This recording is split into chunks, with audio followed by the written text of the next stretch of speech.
সম্প্রদায় মুসলমানের দিকে রাজমিস্ত্রির কাছে গেছে, যে দুই ভাইকে মারছে রাজমিস্ত্রির কাছে গেছে, তারা ওখানে কিচ্ছু জানে না, কিচ্ছু না।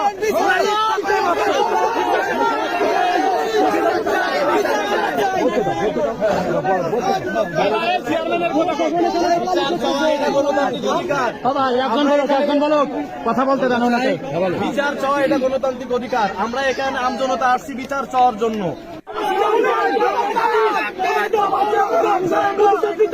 কেন তারা স্বাধীন দেশে গেল এরকম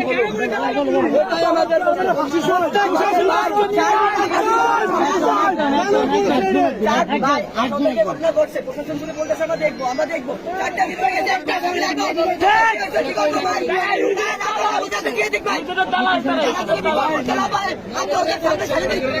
আমাদের বিচার আমরা করে দেবো।